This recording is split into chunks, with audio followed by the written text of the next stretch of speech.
Jace stepped off the transport ship, boots crunching on the smooth black stone of the alien city's streets. The planet, Zarian 5, was a place few humans visited, strange smells in the air, neon lights blinking in unfamiliar patterns, and creatures walking around in robes and metallic masks. He had only one reason for being here: food. He was a traveler, a wanderer. After weeks in space eating ration packs, he wanted something rare, something unforgettable. Locals had whispered about a hidden place, the Crimson Fang, a restaurant, known for serving delicacies that no one dared ask about. That's exactly where he was going. The entrance was hidden behind a curtain of red vines. A tall alien with 3 arms pulled them aside and gestured him in. Adiz. Warm and smelled to clean. The walls shimmered like polished bone. The tables were low to the ground, and alien diners sat on silk cushions, eating silently under dim red lighting. Jace sat down. A glowing menu appeared on the table in front of him, written in several languages. He scrolled past the typical options: roasted, beast, sea creatures, spiced fungus, until he saw one line pulsing faintly: rare origin, served fresh. Asked the host. Curious, Jace tapped the line. Within seconds, the host appeared, a tall alien woman draped in silver cloth, with 4 glittering eyes and a smile that felt a little too sharp. You've requested the rarest, she said in a silky voice. You sure? Jace smirked. I'm sure. Surprise me. She bowed slightly. Very well. Please wait. He leaned back, thinking it was just some exotic meat, maybe some still-squirming alien steak, or a dish that changed flavor as you chewed. That's what he expected. What happened next he never could have imagined.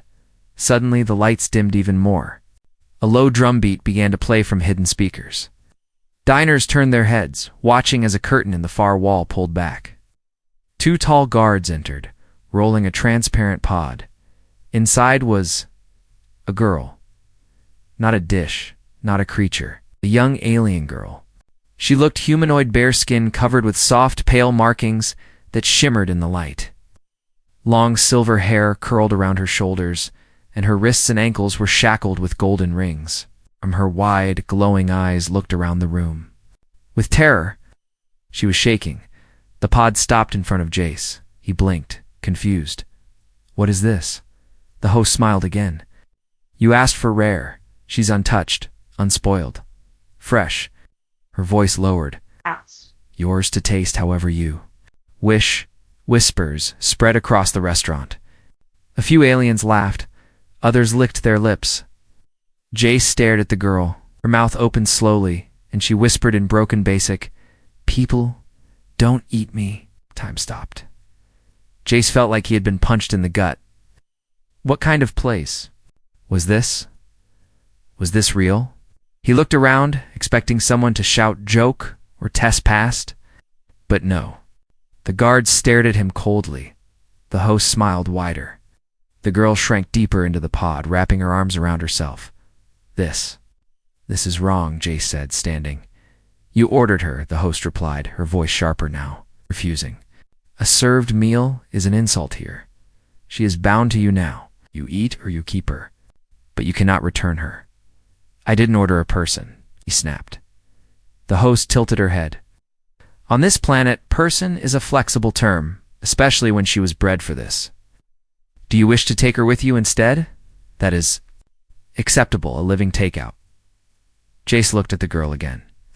She was young, maybe late teens in human years. She had no clothes except a thin cloth covering. Her eyes begged him for mercy. His jaw tightened. I'll take her too. My room. Very good, sir. The host gestured, and the pod unlocked with a hiss. The girl stepped out shakily, avoiding eye contact. A guard handed him a collar key and a datapad. Her tracker is active. She cannot run. Enjoy your evening. Whispers and laughter followed them. One alien joked, Hope you leave some bones. Jace clenched his fists. In the hallway, the girl stumbled. He caught her before she fell. She tensed at his touch. I'm not going to hurt you, he whispered. She didn't reply. Her eyes were too full of fear, but Jace had already made a choice. He didn't know what kind of twisted world this was. But he wasn't leaving her here, and whatever it took, he was going to get her out. Asterisk. The door closed behind them with a heavy click. Jace stood still in the room, unsure of what to say. The alien girl, Sarah, didn't even look up. She stood in the corner, shaking, arms crossed over her chest like she was trying to disappear. The golden collar around her neck gave off a soft blue light, a tactive tracker. The room wasn't what he expected. No bed, just cushions, chains in the wall. A single red light glowing from above. It was a place made for something awful. He slowly moved toward her and knelt to her level. Holding out a glass of water, she didn't move. Her large silver eyes darted between his hand and his face. Unsure if this was another test. "I'm not here to hurt you," Jace said quietly. "I'm not one of them." Her lips parted slightly as if she wanted to believe him, but she didn't drink. Minutes passed. Then she finally whispered, "Why? Take me? Not hungry?" That question hit him like a blade. Jace sat down beside her a few feet away, giving her space. "I thought I was ordering food, a rare steak, that's all. I didn't know they'd bring." He looked at her carefully. "You." She lowered her eyes.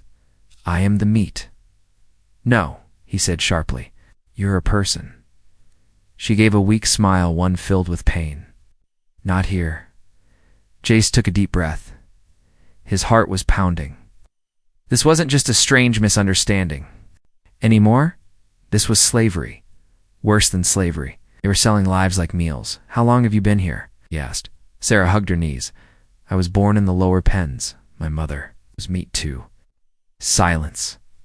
Jace stood and paced. Trying to think, the door was locked from outside. The walls were smooth, no vents, no hidden exits. The only way out was through the main floor. But how? With guards, cameras, and her tracker, escape seemed impossible. He turned back to her. "Do you want to leave this place?" She didn't answer, not with words. Instead, she crawled across the floor slowly, nervously, and placed her trembling hand over his. "Please," she whispered. "Please, take me away." Jace squeezed her hand gently. "Then we'll get out together." Suddenly the door beeped. His heart jumped. Sarah panicked and scurried behind him, hiding like a wounded animal. The door opened. A server stepped in, short, red-skinned, with a silver tray. "You forgot the sauces, sir?" he chuckled, placing 3 small vials on a side table. "For flavor, some like spicy, others prefer ... submission." The server winked and walked out, not waiting for a response. Jace's fists tightened. This place didn't just sell flesh. It celebrated the idea of domination, power, and cruelty. And now he understood why nobody spoke about it. No reviews, no broadcasts. Because anyone who spoke never left alive. He turned back to Sarah. She flinched again at his movement. "No more hiding," he said. "But I need your help." "My help?" she asked, confused. "I'm weak." He knelt down. "You know the inside of this place better than me? Tell me how to beat it." She looked unsure, but after a moment, she nodded. "The trackers are controlled from the kitchen basement, but only the markers can enter there." "Who are they?" "Black-robed. No eyes. They smell of metal." "Great." That narrowed it down barely. Sarah crawled toward the wall and pulled back a loose tile. Behind it was a hidden slot with a dirty cloth pouch. She opened it to reveal an ID badge stolen. "Years ago I kept it for hope." Jace took it. The name was faded, but the chip was still active. "You were planning to escape?" "No. Just dream." She smiled faintly. "Dreams are safer than real pain." Jace tucked the ID badge into his coat. "Dream's over. It's time to fight." Suddenly, a voice echoed through the speaker above. "Room 17, meal review in 10 minutes, Sarah gasped. "If they see me untouched, they punish me." Jace turned to her. "Then we make them think the opposite." She blinked. "How?" He picked up a pillow and tore it. Then he gently smeared the inside fluff on her neck and shoulder, mimicking a mess. He loosened her hair. Then he messed up the room just enough to make it look like something happened without it actually happening. "You're safe," he said again. "Just pretend."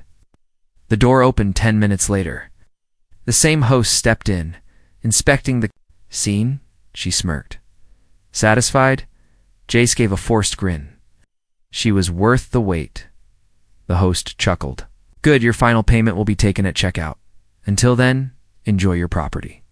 She turned to leave, then paused. "She's a silent one, isn't she?" Jace replied coldly. "She screams in the right moments." With that, the door closed again. As soon as they were alone, Sarah fell into his arms, trembling. "Thank you for not doing anything." Held her tightly. "I didn't save you. We're still inside hell, but we're one step closer to the exit." The room was quiet again, but not peaceful. Jace sat with his back against the wall, arms crossed, staring at the flickering red ceiling light. Every time he blinked, he saw Sarah's eyes full of fear, full of quiet hope, and full of a question. She hadn't asked yet, "Are you really going to save me?" Sarah lay curled beside the cushions, watching him silently. She had stopped shaking, but her breathing was still uneven. Her body was weak from years of starvation and stress, but her mind was awake now. She whispered, "You're thinking too loudly." Jace smiled. "Can you hear thoughts now too?" "No," she said. "What?" "But the way you tap your foot and stare at nothing, it makes noise."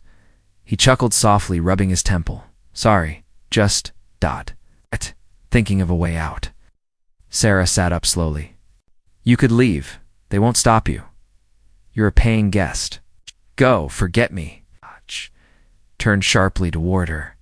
"Is that what you really want?" She paused. Her fingers clenched, her cloth covering tightly. "I don't want you to die because of me." "I'm not dying," Jace said. "Not here, not today. Neither are you." He pulled the stolen ID badge from his jacket. It still had a faint glow. "If we use this, maybe we can reach the control room, the one that manages your collar tracker." Sarah tilted her head. "It's underground. Through the red hall, past the feeding pens, heavily guarded." Jace nodded. "Then we don't go in through the front. We go underneath." "Underneath?" she asked. He walked over to the wall. Every place like this has something below it. Pipes, sewers, old tunnels. Something. He began tapping along the edges of the floor. After several minutes, a faint hollow echo came from beneath a loose stone. With Sarah's help, he pried it open. A thick metal hatch locked. Of course, Sarah leaned closer. "I've seen the keys before. Servers wear them around their necks. Small black cards." Ace gave a half smile. "Then we need to borrow one." She looked up. "You mean steal it?" He shrugged. "Let's call it. It's borrowing for freedom." But then he stopped. His eyes darkened. He turned to Sarah and said something she didn't expect. "I could go alone." Her heart skipped. "What?" He spoke carefully. "If I go by myself, I move faster. Less chance of being seen. Less risk for both of us. Once I disable the tracker, I'll come back for you." Sarah's voice cracked. "And what if they catch you or kill you? Then what?" Jace looked down. "Then you stay here forever, I know." She crawled over and gripped his sleeve. "I won't be the reason you don't return." "You're not the reason I'm doing this," Jace replied, meeting her eyes. "I'm doing it because no one else ever did, and because no one deserves to be treated like meat." Sarah's eyes filled with something she hadn't felt in years. Trust, she slowly nodded. "Then take me with you. We may die, but we die moving forward." Jace exhaled. "All right, together then." He handed her a folded cloth from the cabinet, something like a cloak. "Wear this. Cover your face." Sarah slid the cloth over her head, hiding her silver hair and markings. When she stood beside him, wrapped in shadow, she looked like a ghost drifting through darkness. Jace waited until the hallway. The camera blinked 3-second blind spot every 2 minutes. He had been watching. When the blink came again, they slipped into the hallway like silent breath. No one saw them. Not yet. They moved fast, through narrow corridors and storage rooms. Sarah guided him without hesitation, whispering warnings before every corner. "Turn here. Stop now. That door creaks. Use the next one. She knew this place better than anyone. They finally reached the lower kitchen sector where workers laughed and shouted behind heavy doors. One server came out, wiping slime off his gloves, not noticing Jace quickly bump into him. Watch it, human. Sorry, Jace muttered. Dan slipped the keycard from his neck chain in a perfect lift. Back in the shadows, Sarah looked impressed. You're good, Jace winked. You've got survival. I've got street tricks. Together they returned to the hatch. The keycard blinked, green dot unlocked. A wave of foul, damp air rose up from the tunnel below. Jack turned to Sarah. Still. Sure about this? She grinned, weak but determined. More than ever. And then they vanished into the dark. Unaware that eyes were watching from the security feed, a silent figure leaned closer to the screen, voice raspy. Room 17 just went dark. Alert the hunters. Asterisk, the tunnel was colder than expected. Jay led the way, crouched low, his boots echoing softly on the wet metal floor. Behind him, Sarah followed silently, her cloak dragging slightly over the grime. Pipes hissed overhead, and distant machinery hummed like breathing lungs. The smell was thick, a mix of rust, chemicals, and something rotten. Neither of them said a word. Not until Sarah whispered, "We're in the old disposal system. Meat that goes bad. They dump it here." Jay stopped. "You mean?" She nodded. "Failed meals, girls like me. Ones who fought too hard. Or cried too loudly."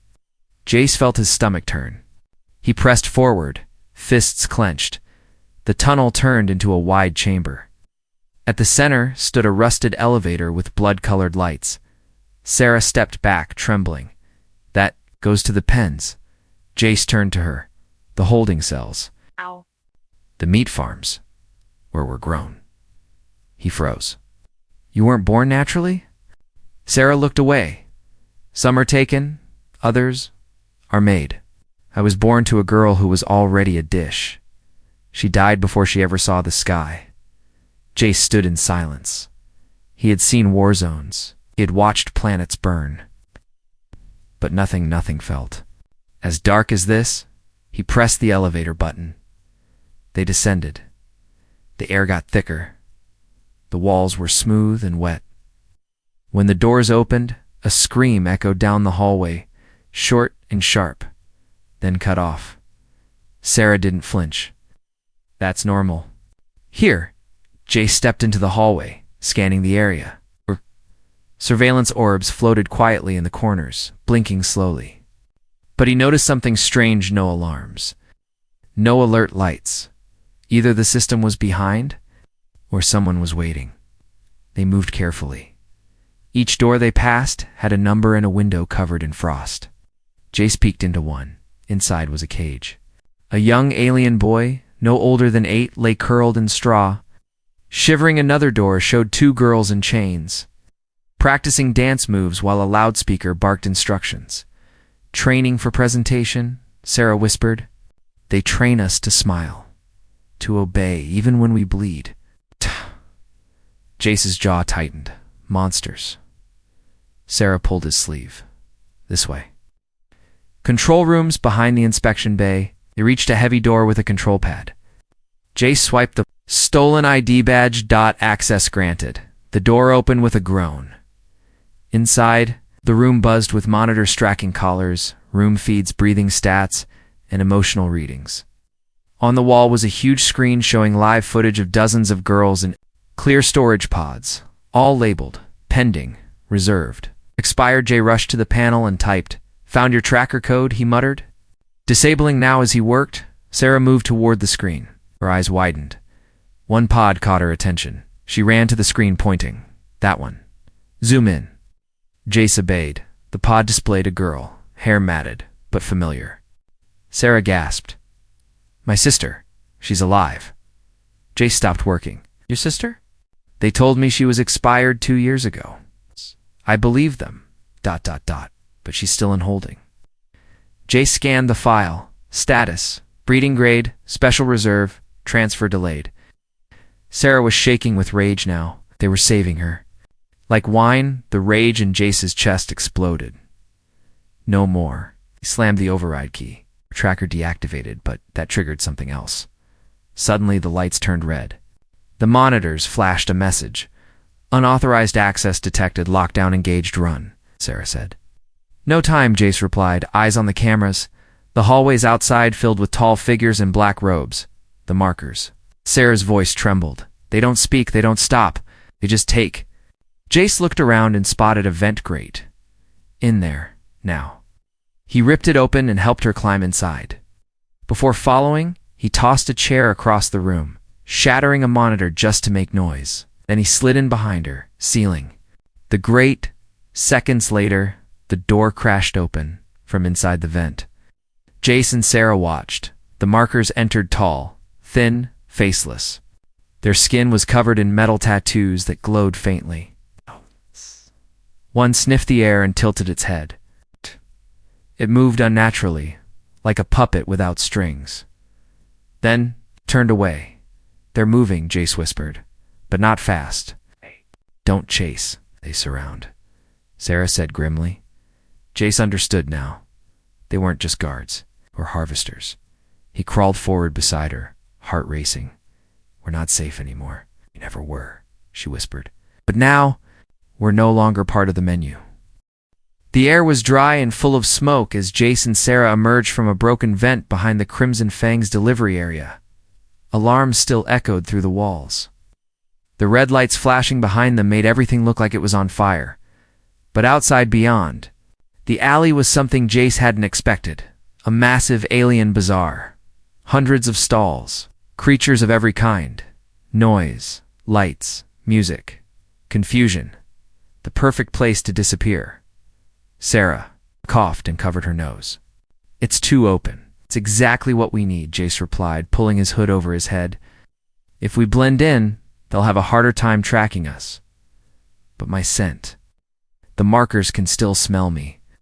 Jace pulled a small pouch from a passing vendor and dumped its powder into her hands. Rub this on. It's spice dust. It'll hide you for a while. Sarah hesitated. The dust burned a little, but she obeyed.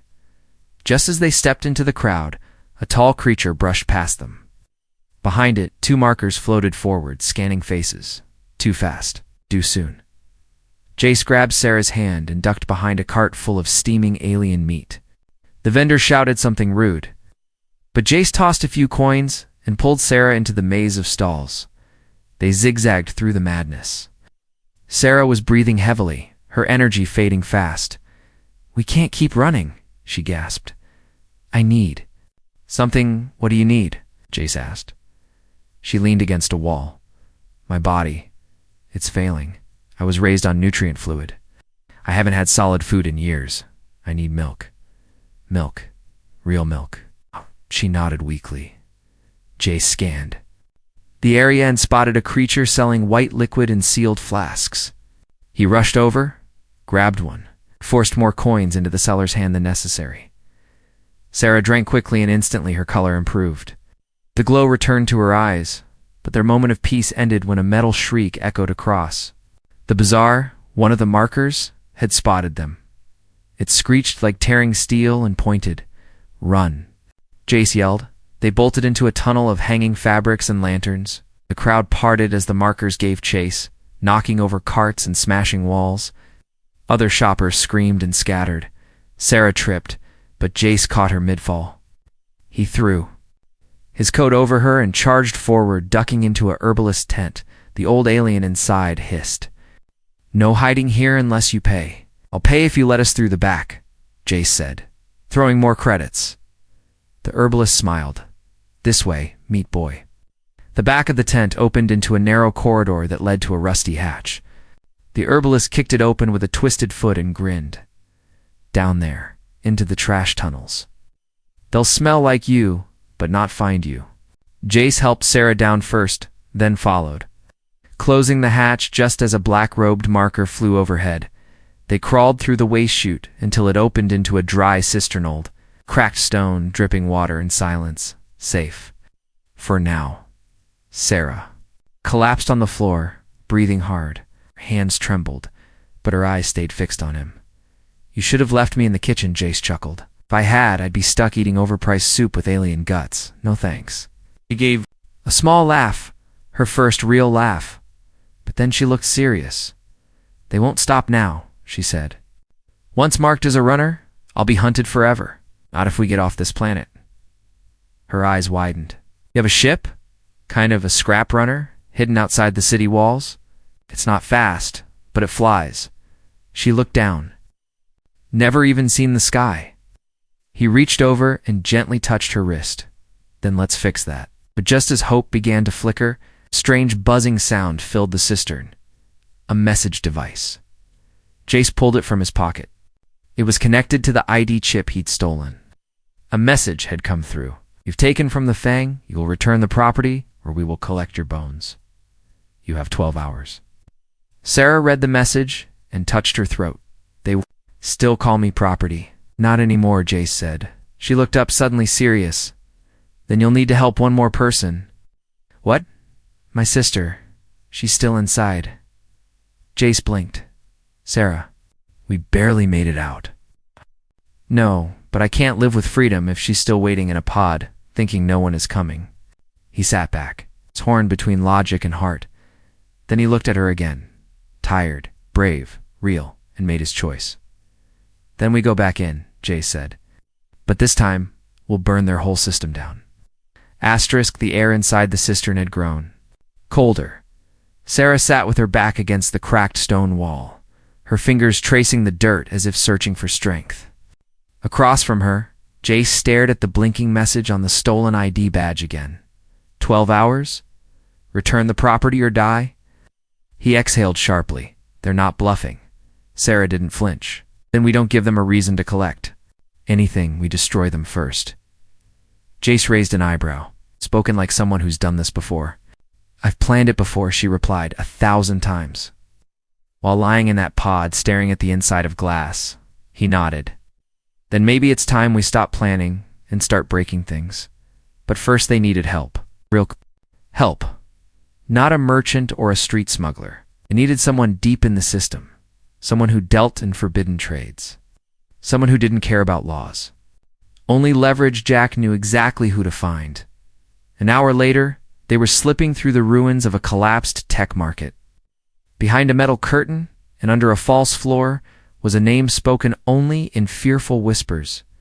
Zern, once a genetic designer. Now a black market information broker with long mechanical arms and a face full of blinking lenses. He didn't eat, sleep, or lie, but he always knew what people were worth. When Jace and Sarah entered his dark den, the smell of oil and scorched wires stung their noses. Zern didn't look up. You bring me trouble, Jace. You already knew that, Jace replied. Didn't stop you from unlocking the door. Zern turned slowly, metallic fingers tapping his desk. The Crimson Fang is protected by 3 syndicates and a royal bloodline. You're poking an empire with a stick. I want to do more than poke it, Jace said. I want to burn it to the ground. Now Zern looked interested. Sarah stepped forward, pulling down her hood. The lights reflected off her soft markings. Zern froze for a moment. Breed class, he said. Z7 variant. Royal markings. I'm not property anymore, Sarah said coldly. No, Zern replied. But if you live, you'll be a symbol. And symbols start wars. Jace tossed a small device onto the table. We stole their data. Video feed of the pens, the auctions, the so-called meat catalog. If this leaks to the outer colonies, they'll riot, Zern finished. Galactic Court will ban them. Good, Jace said. But we want more than exposure. We want in. We're going back. For her sister, and we need a way past security. Zern leaned back. His metallic fingers clicked as they folded. There is a tunnel. Old cargo line from before the Fang was built. Half collapsed, half guarded, but it leads right under their control room. Can you get us in? Jace asked. I can do more than that, Zern said. I can disable their cameras for 5 minutes, but not for free. Jace narrowed his eyes. What do you want? Zern looked at Sarah. I want a blood sample. Sarah froze. Zern continued. Her genes are from a rare mixed royal lineage and resistance bred cells. She's living proof that System was creating something more than meat. They were making queens, Jace growled, stepping in front of her. No deals involving her, but Sarah touched his arm. I'll do it. Sarah, no. If this helps us destroy them, she whispered, then I give it freely. Zern smiled with metal teeth, bold. He gently took a sample and handed over a map chip. In return, 1 hour. The guards will rotate. After that, you're alone. Before leaving, Sarah turned back to Zern. You said I'm proof. And make sure the galaxy knows what they were doing to us. Show them I was. Real Zern nodded slowly. They'll remember your name, little queen. Back in the cistern, Jace activated the map chip. A blue line lit up across his screen through the old sewage grid, into a sealed shaft beneath the Crimson Fang. One path. One shot. No turning back. Sarah adjusted her cloak. What if they're waiting? They are, Jace replied. But this time, we're not the ones trapped in the cage. He placed a small explosive charge in his bag, his backup plan. Either they saved her sister and escaped, or they ended the Fang forever. Sarah looked up at the ceiling. Will I see the stars tonight? Jace smiled just a little. You'll see them and maybe even fly through them. She reached out and took his hand. I'm ready. So was he. Together, they disappeared into the underground path, knowing that what waited ahead could kill them, or set countless others free. The old tunnel shook with every step they took. Jace led the way, his flashlight flickering over cracked stone and rusty pipes. Behind him, Sarah followed with silent feet and steady eyes. There was no fear in her anymore, only purpose. They reached a sealed grate marked with the Crimson Fang's crest. Beyond it was the control core, where her sister's pod was stored. Jace placed a hand on the seal and looked at her. This is it. Sarah nodded. We go in. We don't look back. With Zern's chip, the grate hissed open. Inside was a wide chamber of glowing glass pods lined up like trophies. Each held a girl suspended in blue liquid, breathing slowly. Eyes shut, and in the center was her. Sarah ran to the pod. Her fingers touched the glass gently. Jace scanned the system and activated manual override. The fluid began draining. Alarms blinked but made no sound. He looked back. You said she's your sister? She's more than that, Sarah whispered. When my mother died, Leora kept me alive. I survived because I promised I'd survive for her. The pod unlocked with a soft click. Jace caught Leora before she could collapse. She was weak, but alive. Then a voice crackled over the intercom. So, the human returns. Jace froze. A tall shadow stepped out from the dark. It was the master of the Fanga Pale, four-armed alien with eyes like liquid coal. You know what happens to thieves? He growled. Sarah stepped in front of her sister, trembling but proud. You called us meat. You treated us like objects. But look at me now. The master's lip curled. You're still property, just louder. Jace slowly reached for the small explosive charge. The master stepped forward, claws flexing. Drop it, human, or I shred the girl myself. Ch. At Sarah, and tossed the device behind the master. Wrong target, he said. Boom! The charge exploded against the control hub. Wires snapped, fire erupted, and the pods began shorting out. One by one, the glass tanks cracked. The girls inside opened their eyes. They weren't helpless anymore. Alarms screamed. Flames burst from the walls. Jace grabbed Leora while Sarah helped the others. No more cages, Sarah shouted. Run! The girls scattered into the smoke as guards stormed, confused and disoriented. The fire spread fast. Jace fought through smoke and bodies, leading Sarah and Leora down the collapsing hallway. The place that once claimed thousands of lives was now burning with their memories. They reached a lift, shaft. Only one rope? I'll go first, Jace said. Tie her to me. Sarah nodded, eyes watering from the smoke. What if you fall? Then I'll fly. He smiled, then disappeared into the shaft with Leora tied to his back. Sarah climbed after them. They emerged from the ruins an hour later, coughing, burned but alive. Zern's ship was already waiting. The AI hatch scanned them and opened. Passenger confirmed. Welcome back, Jace. Sarah helped Leora into the seat and collapsed beside her. JCE dropped into the pilot chair and looked at the burning lights of the Crimson. Fang through the VIEWPOR. He pressed the thrusters. Goodbye, monsters. As the ship lifted into the sky, Sarah stared out the window. Tears rolled silently down her cheeks. Is this the sky? Jace smiled. Just the beginning. 3 weeks later, Outer Colony Station, the footage of the Fang's horrors had gone viral across the galaxy. Trials had begun.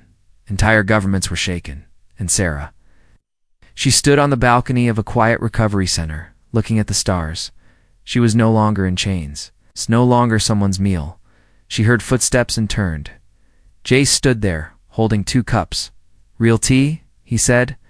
No protein slop. She took the cup and smiled. You always bring strange gifts, he chuckled. Next time, I'll try flowers.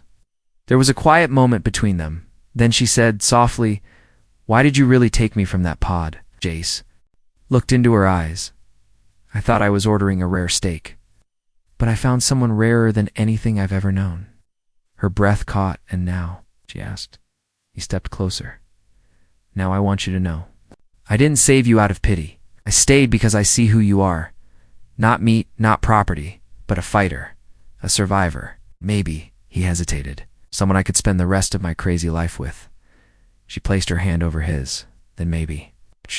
I choose you too, Jace. He smiled. From meat.